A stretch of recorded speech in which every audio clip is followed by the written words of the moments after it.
এতক্ষণ সাথে থাকার জন্য ধন্যবাদ। এখন দেখব চমৎকার একটি রান্না, আর তৈরি করে দেখাচ্ছে মেহরুন। আমি আজকে তৈরি করে দেখাবো আঙ্গুরের চাটনি। তাহলে দেরি না করে আমরা ঝটপট দেখে নিই এই রান্নার উপকরণগুলি। আঙ্গুরের চাটনি তৈরি করতে উপকরণ লাগবে টক আঙ্গুর 250 গ্রাম, চিনি 1 কাপের 4 ভাগের 1 ভাগ, ভিনেগার 4 টেবিল চামচ, শুকনো মরিচ বাটা 1 চা চামচ, আদা কুচি 2 চা চামচ, লবণ স্বাদ মতো, জায়ফল গুঁড়া সামান্য, লেবুর রাইন আধা চা চামচ। উপকরণ দেখা হলো, চলুন এবার দেখা যাক কিভাবে চাটনি করা হচ্ছে। আঙ্গুরের চাটনির জন্য এখানে আমি 250 গ্রাম টক আঙ্গুর নিয়েছি।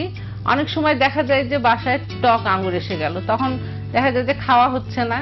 এখন যদি আমরা চট করে একটু চাটনি তৈরি করে খেতে পারি তাহলে কিন্তু খুবই সকলের মজা লাগবে, কারণ চাটনি ডাল ভাত দিয়ে খেতে খুবই মজা লাগে। তো এখানে আঙ্গুর আমি ধুয়ে রেখেছি।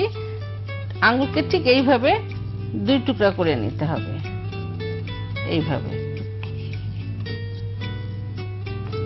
আসলে অনেক সময় দেখা যায় বাজার থেকে আমরা মিষ্টি মনে করে কিনছি, কিন্তু টক অনেক। তখন একটু চাটনি করে দিলে বাচ্চারা বড়রা সকলেই খেয়ে আনন্দ পাবে। প্রথমে চুলায় দিব ভিনেগার, 4 টেবিল চামচ ভিনেগার দিবেন। এটা হলো আপনার আঙ্গুরের টক মিষ্টির উপরে নির্ভর করে দিতে। চিনিও তাও এখানে আমি 1 কাপে 4 ভাগের 1 ভাগ দিচ্ছি। যদি বেশি টক হয় তাহলে একটু বেশি বাড়িয়ে দিতে পারে, এটা মুখের টেস্টের উপরে। এইভাবে চিনিটা একটু মিশিয়ে নিতে হবে।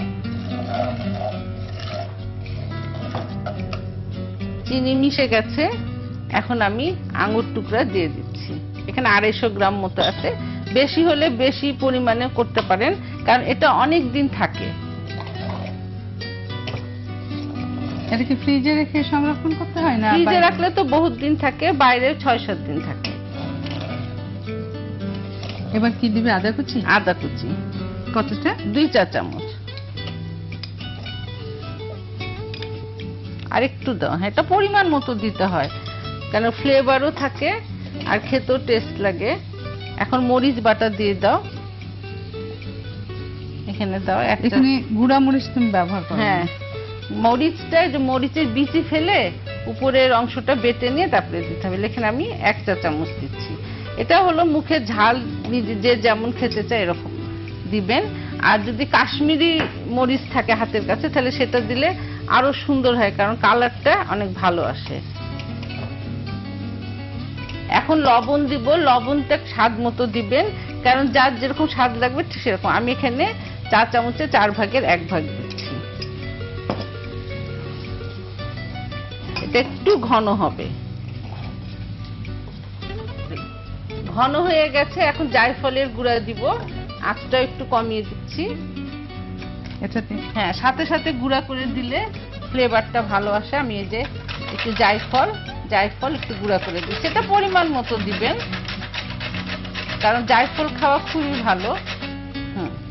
আর ফ্লেভার খুব ভালো, ফ্লেভারটা সুন্দর, এটা খুব উপকারী জায়ফল।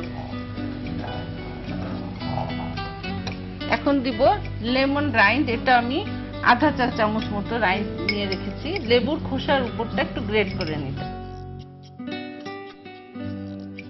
এটা ভালো করে মিশিয়ে দিচ্ছি। এখন আমি চুলাটা বন্ধ করে দিলাম। বাকি থাকলো কিশমিশ।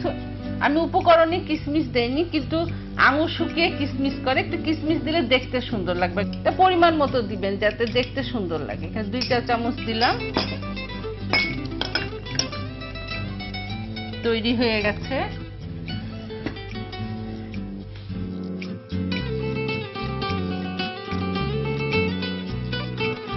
তৈরি হয়ে গেল মুখরোচক আঙ্গুরের চাটনি। দর্শক দেখলেন তো কিভাবে চট করে আঙ্গুরের চাটনি তৈরি করা হলো। আপনাদেরও করতে ইচ্ছা করছে, তাই যদি হয় তাহলে তো রেসিপি আরেকবার দেখাতেই হয়। দেখুন তাহলে রেসিপি। আঙ্গুর ধুয়ে 2 টুকরা করে নিন। চিনি ও ভিনেগার একটি পাত্রে চুলায় দিন। চিনি মিশে গেলে আঙ্গুর ও আদা কুচি দিয়ে নাড়ুন। ফুটে উঠলে মরিচ বাটা ও লবণ দিয়ে নাড়তে থাকুন। ঘন হলে জায়ফলের গুঁড়া ও লেমন রাইন্ড দিয়ে নামিয়ে নিন। তৈরি হয়ে গেল আঙ্গুরের চাটনি।